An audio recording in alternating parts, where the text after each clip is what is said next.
You plant a persimmon, a soft persimmon, and from that soft persimmon a sprout comes out and a persimmon tree emerges. That's called the second generation persimmon tree, right? Is that right or not? Your children are also the second generation. The second generation? Leaving a second generation behind in the world. And departing is called the four elements, and that is called samsara. Samsara. Many of you came today for Maitreya Buddha's birthday and are celebrating it well, so I feel very good. Last night, my body was very tired. Why? I told our monk too that my body was very tired. Ask him, is it a lie? So I did a lot of cleaning for the households of all the families of the faithful who attend White Temple. The cleaning, everyone, I told you, right? What is invisible? What cannot be seen? What cannot be confirmed? You all cannot solve it. You cannot solve it. Why is that? You have to see that something is there to do something, but if it's not visible, how can you solve it? As I see it, from the very old days, looking at families from generation to generation, most of them are people from incredibly bad households. They committed many sins, did many bad things. You can't imagine how many sins they committed. Those kinds of bad households, and the sins they commit while living, you can't imagine how many there are. You all grow up, get married, go to your in-laws, have children, and live, right? While living, you don't know. How would you know how another family lived? Right? But if you look inside, most are families that have lived very wrongly, understood?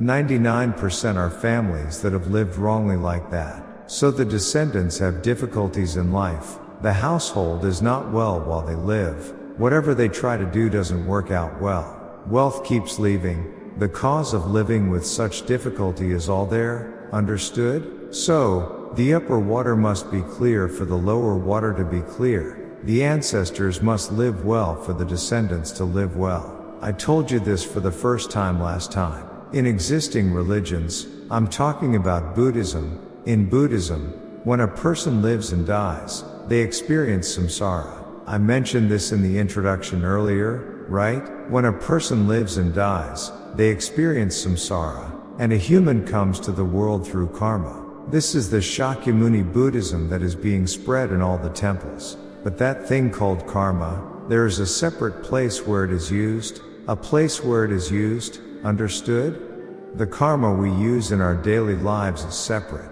What is karma? The leftover dregs after use are called karma. The leftover dregs, when a tree dies and rots, it's unsightly, isn't it? That kind of thing is called karma. So dying, rotting, and decaying is what is called karma. There is nothing in the world that evaluates karma positively, understood? But as a person lives, if they live well, they leave good karma, and if they live badly, they leave bad karma, don't they? Right? But if you interpret all things in the world with karma, it doesn't make sense. I, apart from religion, was spreading Buddhism at White Temple. It's not that I ran the temple by believing in something that doesn't exist, having things go well, and achieving wishes. That's what I'm saying. Therefore, to tell someone to believe in something that has no basis and is completely invisible, that is not a religion. I have told you this countless times. Everyone, in living in the world, you live by seeing with your own eyes and confirming. If you are told to live where you can't see and there is nothing, there is no meaning in believing that, right? But as if that's not enough, to say that a person dies and comes through karma, does that make sense? Then they say that when Shakyamuni came to the world, he came as a Buddha. When he came as a Buddha, he prayed under the Bodhi tree for 6 years. To put it nicely, prayer, otherwise, ascetic practice, and so he became a Buddha. When he became a Buddha, he said, I gained realization there, not enlightenment, but realization. You know realization, right? Realization, because they made the word so strangely and stated it in a similar sounding way. Originally, there is no such thing as realization. If you have an enlightenment, you have an enlightenment. What is this realization? They say he became a Buddha that way. Then, the name Buddha, the name Shakyamuni Buddha, is a name used by only that one person. No one else uses it, right? To put it simply, it becomes a proper noun for Shakyamuni, right? Other people don't use it, and if they try, others will say it's strange. You all have a son and try naming him Shakyamuni. Kim Sakya, Park Sakya, Lee Sakya. Even if my son is like this, I have a son named Sakya? But that becomes a laughingstock if others call him by that name. That's what it means. So, they say that when a person lives and dies, they go through transmigration to 6 places, right? But with transmigration to 6 places, when a person dies, the flesh and bones all disappear into the 4 elements, and the remaining soul is reincarnated. That's what it means, understood? But with that samsara, if you commit sins while living, you become an animal, and if you live without committing sins, you receive a human body. That's the story, and that is Shakyamuni's law of interdependent arising. That is Shakyamuni's law of interdependent arising. So it means you arise interdependently after dying. That's what it means, understood? But I don't believe that. Why don't I believe it? Interdependent arising is not something you do after you die, you do it while you're alive. Think about it. If you arise interdependently after you die, then you'd better die quickly. No, think about it. If your body is sick, you have no money, and life is hard, then, oh my, let's just do the transmigration to 6 places. As Shakyamuni said, let's just do the transmigration to 6 places. Then you'd have to die quickly, right? If you receive a new body and come back, you'd be healthy, young, how great would that be? So let's just do the transmigration to 6 places. What's the point of waiting until you die of old age? In that sense, it's better to die quickly. Why wait around for the day you die? When a person lives and dies, in the existing Buddhism, they say you go through transmigration to 6 places. But I will tell you again, the transmigration to 6 places that Shakyamuni talks about is a lie. Transmigration to 6 places is not about a living person dying and receiving a human body. But it's about you having children while you live, and those children coming into the world. That is called transmigration to 6 places, understood? So your children disappear, and leaving your children behind for future generations and departing is called transmigration to 6 places. Why is that? My body grows old and disappears with death. But if I disappear without a trace of having come and gone, there is no reward for having come and gone, is there? So putting my second generation, my child, out into the world and departing is called transmigration to 6 places. Samsara, do you all understand?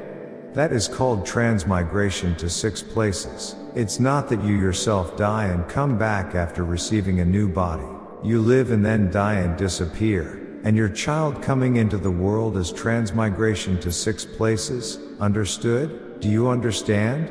That is called transmigration to 6 places. My own flesh and bones may disappear, but my descendants in future generations come into the world. They do not disappear. That is why it is called transmigration to 6 places, understood? In that case, when you live and then die, you disappear with that. So transmigration to 6 places does not exist. So if you interpret the existing Buddhism, that's how it is. But since those people are living beings, their minds don't go that far. And Shakyamuni's mind is also not the mind of an enlightened Buddha, but the mind of a living being. So transmigration to 6 places is referring to the 4 elements, isn't it? Understood? The 4 elements means that when my body lives, gets old, and dies, it breaks up into pieces into earth, water, and fire and disappears. That is the meaning of the 4 elements,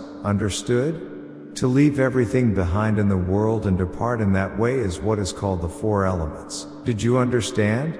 Then it disappears, doesn't it? Is that right or not?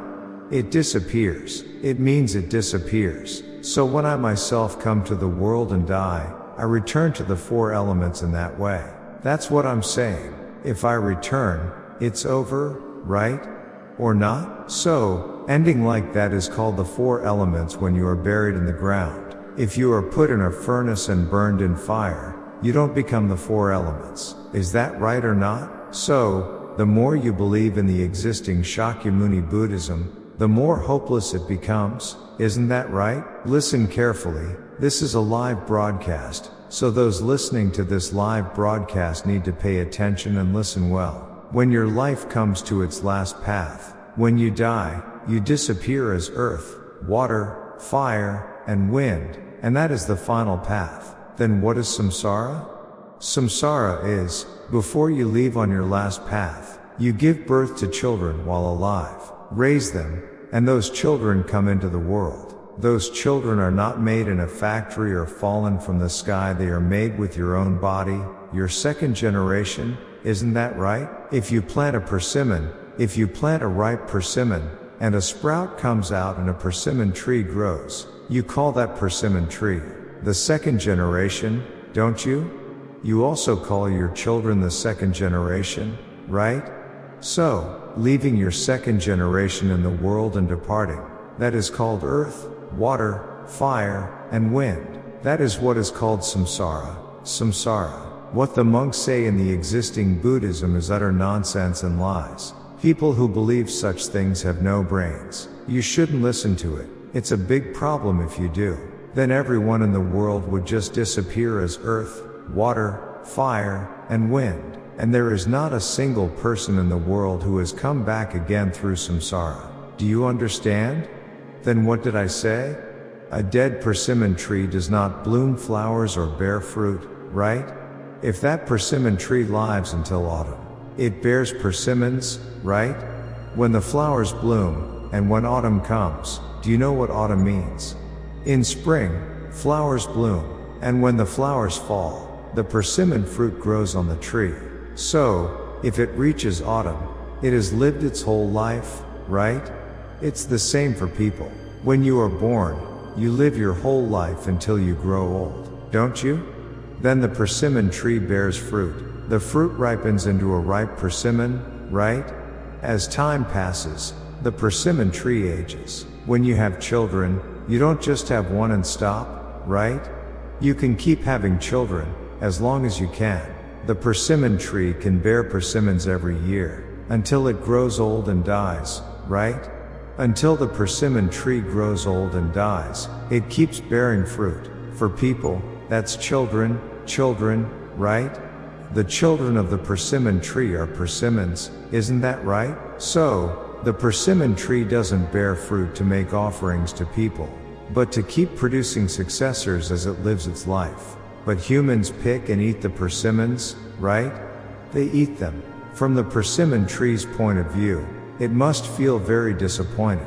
It endured the harsh winter, the snow and rain, and when spring came, it bloomed flowers and made persimmons, and until the persimmons ripened. Do you know how much hardship the persimmon tree went through? It went through countless hardships to support the persimmon tree until autumn and raise the persimmons well. That's why they become ripe persimmons in autumn, right? It's the same for people. If an unripe persimmon falls, it disappears, because unripe persimmons are not finished products. If you plant a fallen unripe persimmon, it won't sprout, right? People are also born into the world after 10 months in the womb. But if a baby comes out after 2 or 3 months, can it live?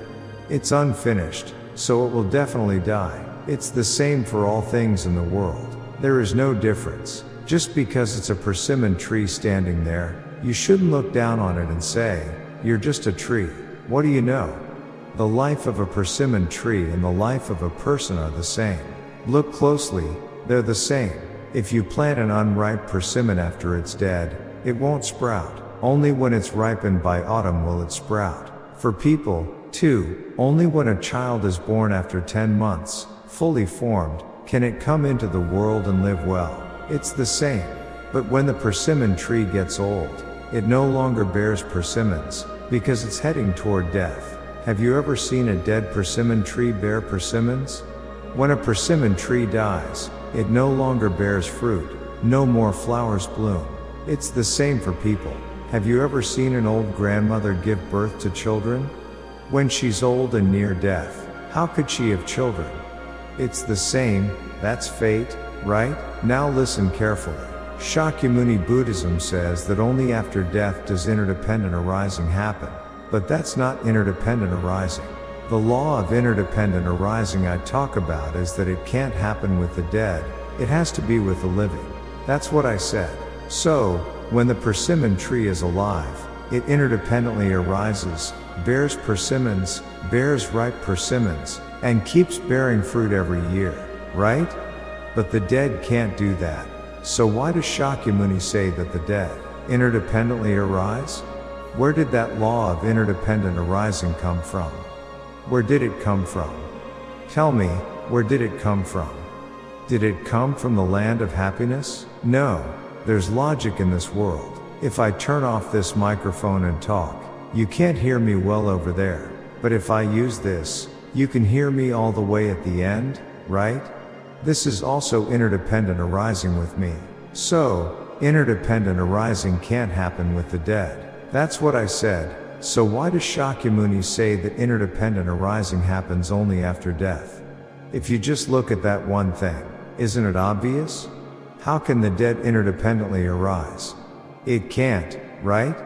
But they say it has to be after death. Oh my, what kind of studying did they do to say things backwards? Did the Bodhi tree bloom by hanging upside down? If you prayed under the Bodhi tree and studied hard there, you should speak straight. So why are you talking about realization backwards? Saying that interdependent arising happens after death? What kind of law of interdependent arising is that? Right? Then, do you have to wash a car to really drive it? Why? Why buy a new car? If interdependent arising doesn't work, buying a new car just means it'll end up at the used car market, all rotten, sent off to the car wash, and that's the real thing, according to those people. That's samsara, isn't it? Right or wrong? Even if your mouth is torn, you should speak correctly. There's no need for a new car. After the car wash, what's left goes to the junkyard as scrap iron, right? That's what you should buy, according to them, because that's interdependent arising, isn't it? Isn't it frustrating? People who go to this temple are also really frustrating. Some monk gets up and mumbles about unremarkable teaching, and people sit there, happy, going, why do women go there? Aren't they strange people? Why do the female Buddhists go and sit there, laughing at people who mumble about interdependent arising with the dead? The dead can't arise interdependently. Shakyamuni Buddhism should be thrown away, it's useless. Why do they keep bringing up the dead? Isn't that right? The thought of interdependent arising is for the living. If you're dead, it can't happen. Have you seen a water wheel in the countryside? If there's no water, does the water wheel turn? You've seen water wheels in the countryside, right? If there's no water, does the water wheel turn? Why doesn't it turn? But Shakyamuni Buddhism says it does. Why are you laughing? Are people really that blocked in the head? Doesn't a water wheel need water to turn? But in the existing Buddhism, people like those in the Jogi sect, or Tigo sect, the disciples of Shakyamuni they believe in, go ask them. They'll say the water wheel turns even without water, won't they? If you ask how, they'll talk about the 12 interdependent arisings. Do you know why a water wheel is called a water wheel? You don't know? Of course you don't. Raise your hand if you know why it's called a water wheel. No one is raising their hand. You don't know what a water wheel means? You should pay tuition, really. You don't even know what a water wheel means? That's a big problem. You came to Yonghua Temple, so that's good, right? Listen carefully. Mulai means water goes down. Bang A means pounding, pounding. These days, life is good, so when you harvest rice in the fall, you take it to a mill and it's all pounded by machine, right? In the old days, there were no machines, so they used a water wheel, and you know the mortar, right? The mortar, they carved out a log to make a mortar, you know? When water flows down, and you press with your foot, the wood pushes down, and the pestle goes up, and when the water pours, it gets lighter, so the pestle drops down, right? Have you heard of the treadle pounder? It's the same. If you step on it with your foot, it's hard. your legs hurt, you can't do it alone, you need two people. So, they used a branch to make a lever, put a mortar at the front, and stepped on it with their feet, pounding it. So, the treadle pounder is called that because you step on it with your foot. Doing it with your foot is hard, so if you use water, it pours automatically, goes diok, goes up and down, because the water keeps flowing down, and that's why it's called a water wheel. Got it? I told you last time, didn't I? The mulai, the spinning wheel, do you know about weaving at home? You plant cotton, pick it, make thread, and weave cloth. Women did a lot of that. Your lives are like living as immortals, you know? Women went through so much hardship after getting married. My mother too. I helped her a lot. So, to wind the thread, you need a spinning wheel, the mulai. There's even a song about it. Have you heard the song? If you spin it round and round with your hand, you hang the thread, spin it, put it on the spindle, thread it onto the sharp spindle, make thread on the spinning wheel, hang it on the spindle, spin it, and the spindle turns, right? Then you make a thread loop on the spindle. So, that's what the water wheel means, got it? In the old days, we pounded rice, barley, everything using the water wheel. That's how we lived back then, so I went through a lot of hardship. That's what's called the law of interdependent arising. If there's no water, the water wheel can't turn, right? So, the water and the water wheel frame always interdependently arise together like this. The word interdependent arising in Chinese characters uses the character for entangle. Do you understand?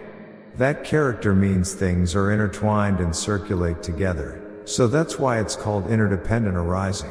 The character gi means to arise. Do you understand? Things arise by being entangled. If they get entangled and fall to the ground, that's not right, is it? They have to arise by being entangled, not get stuck in the ground. If they get stuck, interdependent arising can't happen. Isn't that so?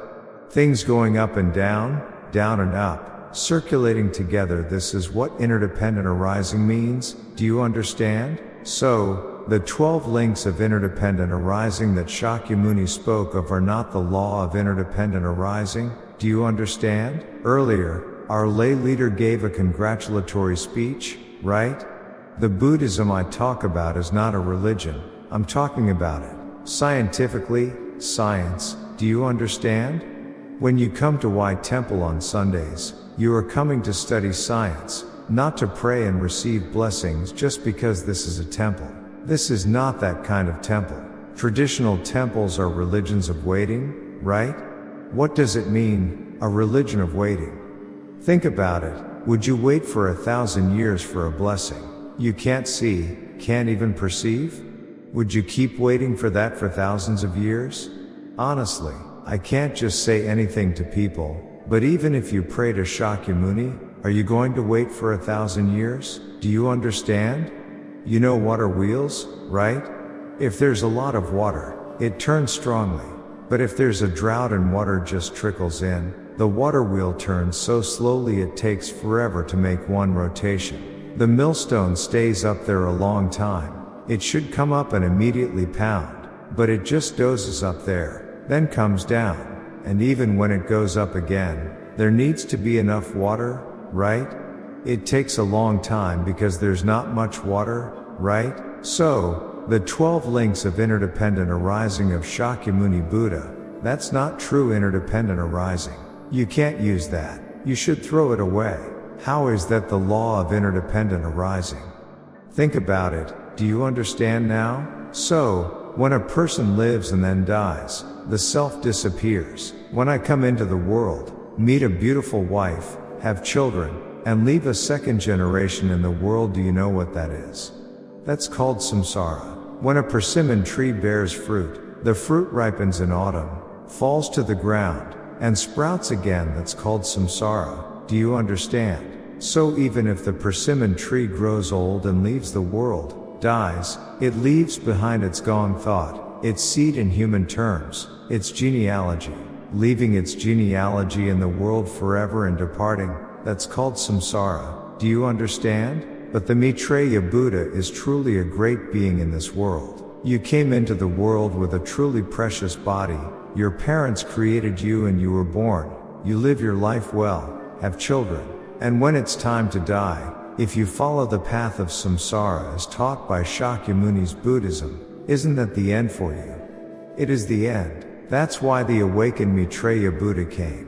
When Maitreya Buddha comes to this world to save humanity, how does he do it? When a person lives and dies, because humans have a soul, they can come back again on the path of reincarnation. That's what I'm saying, reincarnation. Do you understand? Do you understand now? Reincarnation, only humans can do it. Why? Because humans have a soul. When they die, it doesn't disappear, and they can be reincarnated. Because there is a soul. If that soul receives the commandments of Buddhism through the Buddha's enlightened light of Maitreya Buddha, your very soul can be reincarnated again after death. So it doesn't die. The most precious thing on earth is the Buddha's enlightened light. These days, you've heard about cryonics in hospitals and medical circles, right?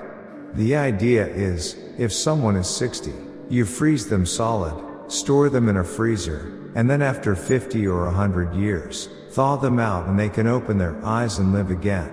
But cryonics doesn't work. What if they don't wake up? A 60-year-old could live another 20 or 30 years. But what if they go into the freezer for nothing and never wake up? Isn't that unfair? Hey, do you want to try it? Go into the freezer? Why? Wouldn't it be nice to come out after 50 years? I wonder if scientists will hear what I say and try to use it. I'm someone whose mind is thousands of times higher than conventional scientists. You know, you can store human life forms with the Buddha's enlightened light. In a little while, that will be possible. It will come out. You can store human life with the Buddha's enlightened light. Look, you saw the spacecraft launch to the moon, right? It came back after 38 years or so, but there was no fuel or anything. How did it come back? Listen carefully. Soon the way for humans to live forever will open. You can do it artificially, or the Buddha can reincarnate. So, is it better to grow old and keep your old self for 100, 200, 300 years, or to throw away the old and have something new come? It's better to have something new, right? Fresh. It will definitely appear in the world, 100%. Just wait. Is it a lie? Even white hair will become black again. Lost teeth will all come back. So, humans will be made anew with the Buddha's enlightened light, in youth. This is also reincarnation, isn't it? So if you die, interdependent arising can't happen. You're not ready to die yet, are you? Just wait a little. Am I lying? It will come, with the Buddha's enlightened light. There are places researching this right now, but they don't reveal it. They will make people's lifespans immortal with light. Then, even if you've lost all your teeth, they'll all come back new. Even if your bones have become brittle and old, they'll all become brand new if you receive the light. You can become very fresh and new. That will come into the world. So, people who have already died, don't they feel unfair? For those people, I help them through reincarnation, right? Everything in the world is accomplished with the Buddha's enlightened light. Does it sound like a lie? It's absolutely true. I know all these things. Look at fruit right now. Fruit ripens naturally, right? But if it's grown with the Buddha's enlightened light, eating that fruit becomes the best medicine in the world. It's not just fruit, it becomes medicine. Do you understand? Even rice grows in water, but if you grow rice with the Buddha's enlightened light and eat rice made from it, you won't get any stomach diseases for 1,000, 10,000 years. It can be done. So what is that? That's called an atom. The Buddha's enlightened light is an atom. So, do you want to learn the 12 links and die to be reborn in samsara? Or do you want to come to White Temple, learn Buddhism, and be reborn? Do you think there's anyone else on earth who talks like me? There isn't. So, let me explain so you understand quickly. When do pumpkins, cucumbers, oriental melons, and watermelons ripen? In summer, right? Why in summer? Because the temperature is right. Where does that temperature come from? From the sun, from light. But you see watermelons even in winter, why? Because the temperature is adjusted artificially. With light, it's the same thing. Do you understand? Do you get it or not? People who come to White Temple have changed their fate. So, people who always come to White Temple look at their faces. They're so shiny, like they've been rubbed with sesame oil. Why is that? Because they received the Buddha's enlightened light. There's no use talking to people whose minds are blocked. This flower also needs to receive the Buddha's enlightened light to bloom and show its color. What is color? This is color. If you plant it in the shade, the color doesn't come out. It comes out pale, not well. Try planting it and see if I'm lying. So, cucumbers, watermelons, oriental melons, strawberries, why do you see so many in the middle of winter these days? If you plant them outside, they just freeze and disappear. What do you call that? Disappearing in the cold. That's called the 12 links of interdependent arising. Don't you get it? That's what the 12 links are in Shakyamuni's Buddhism. So if you receive the Buddha's enlightened light, watermelons, cucumbers, and oriental melons that ripen in May or June can also ripen in the middle of winter. With the Buddha's enlightened light, I planted radishes. Have you seen radishes like that? Have you ever seen such radishes in the world? Why doesn't Guinness World Records come? Is it because I didn't contact them? Aren't radishes amazing? If they receive the Buddha's enlightened light, what happens to everything? Everything becomes more like the Buddha. So, I'm saying that a better world like this is coming. Hey, did you see? Does it look similar? How is it? It's a dragon, right? It's a dragon, and it wrapped around like this, right? If I just touch it, everything changes like this. Not just radishes, but pumpkins, eggplants, sweet potatoes, everything changes. It's because they receive the Buddha's enlightened light. So, when the radish thinks, if I receive the Buddha's enlightened light of Maitreya Buddha, I too can become like Maitreya Buddha. How is it? Am I right? This is how it happens. It's amazing. It's really heavy. Not just a little, it must weigh 7 or 8 kilos. It's so heavy. Take it, it's incredibly heavy. The problem is, even seeing things like this, people don't realize. So, you get it now, right? It's extremely heavy, over 7 kilos. So, everyone, think carefully about what I say, whether it's right or wrong. I'm speaking scientifically, not just saying things. If I interpret it with old scholarship, I'm someone who has read the Book of Changes. Last week, you heard me reading a book, right? I'm a doctor, I just don't say it. So, because I know this well, don't bother learning those 12 links. If you want to learn something, go to a bookstore, buy a Myeongshim Bogam, and study it at home. You don't know how good it is. They say if you master the Myeongshim Bogam, you'll become a fool. But do you know how good it is? It's filled with such good words. Reading Buddhist scriptures won't help you at all, and even monks can't understand what's being said. Really, they don't understand among themselves either. Do you know what the earlier sermon meant? Not a single one knows. I know a lot of monks, I'm close to them, but not a single one knows. Why? They don't know at all. Listen when you hear it, it sounds impressive, but when you turn around, they say they don't know what it means. That's because it doesn't make sense. Why? The principle is the thought of interdependent arising. Even to make a sound, you need 2 palms to clap, right? There's a principle to the world. But if you just stick together useless things from here and there, it doesn't fit the principle, so you can't understand it, right?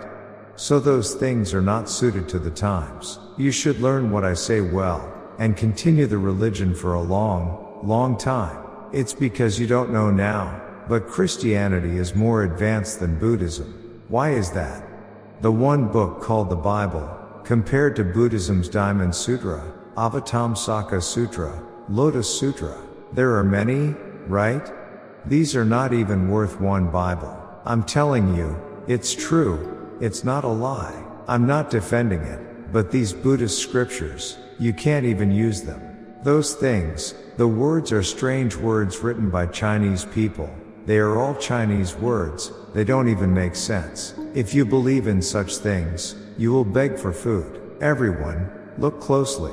As for Buddhist countries, there are none over there in South America. They are all mostly over here in Asia.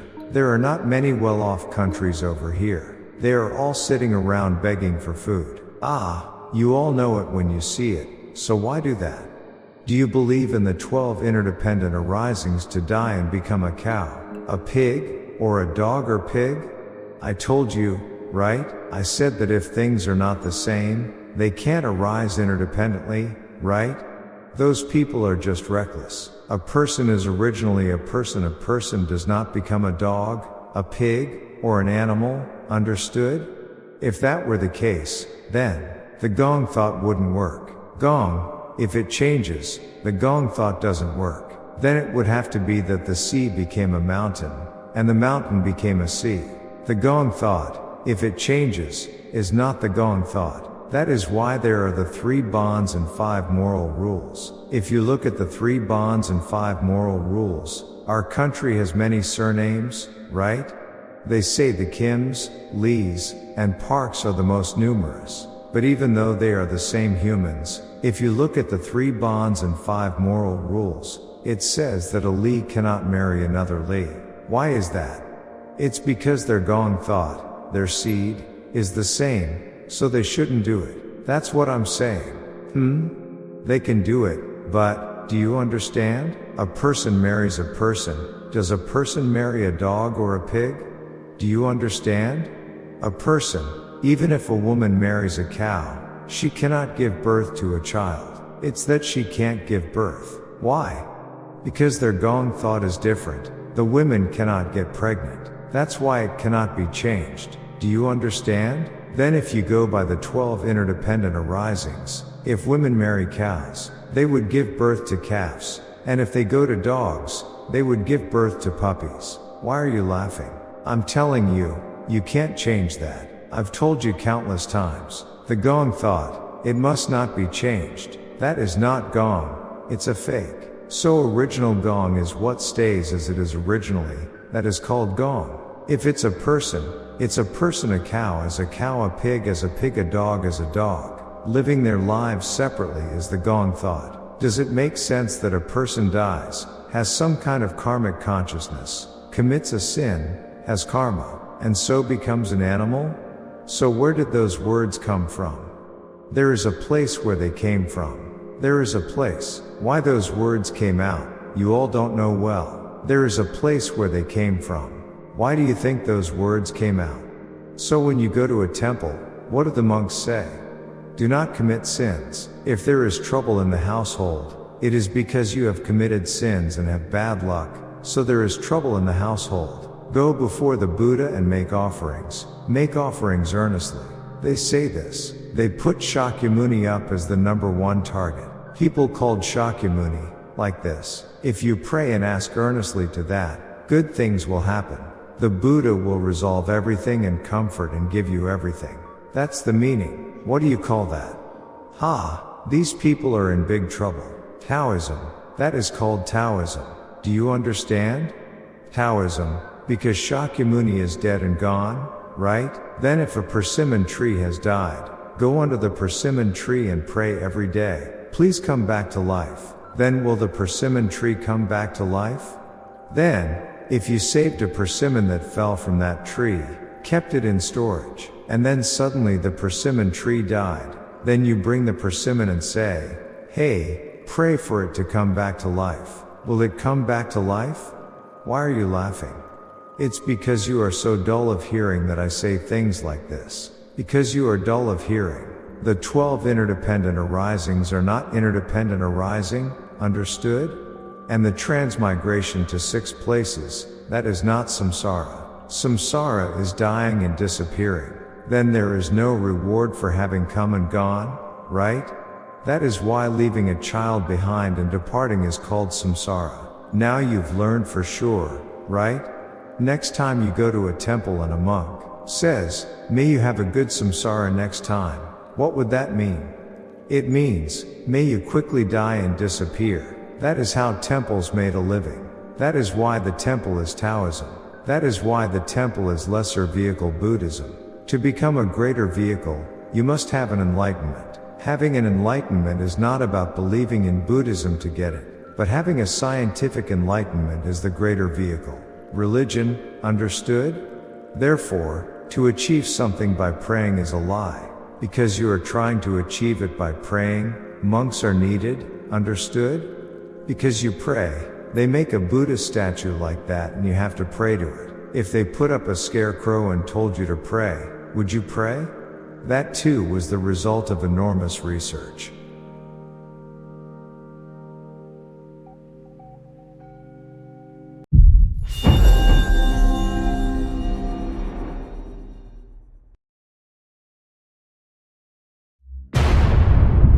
The law of all things in the universe, the Gong thought. The teachings of 용화미륵 Buddha, the founder of the Gong thought.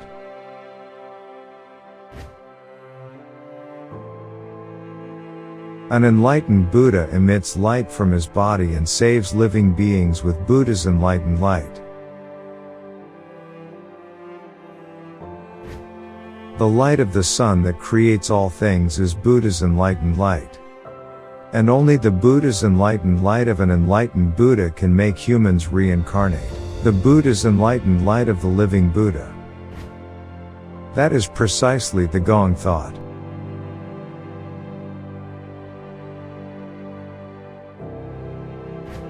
Receiving Shugi means embracing Buddha's enlightened light, that is, the Gong thought, within my body. After death, there is no samsara, only everything becomes extinct. If you receive Shugi with the Buddha's enlightened light of an enlightened Buddha, you will have eyes that can see the Yonghua world even after death. Chendo and Shugi are only possible through the Buddha's enlightened light of an enlightened Buddha. Don't receive Chendo after death. Receive Shugi while you are alive. Believe and follow only what you can see, hear, and confirm. The dead cannot arise interdependently, only the living can arise interdependently. Just as gold cannot be made artificially, a Buddha comes as a Buddha from the beginning. And a living being cannot become a Buddha through prayer or Zen meditation. However, those who have received Shugi can receive Buddha's enlightened light and become living Buddhas. All these Gong thought were created by 용화미륵 Buddha. Like the sky and the earth, the sea and the mountains, the source of life and creation, the limitless and eternal truth, the Gong thought.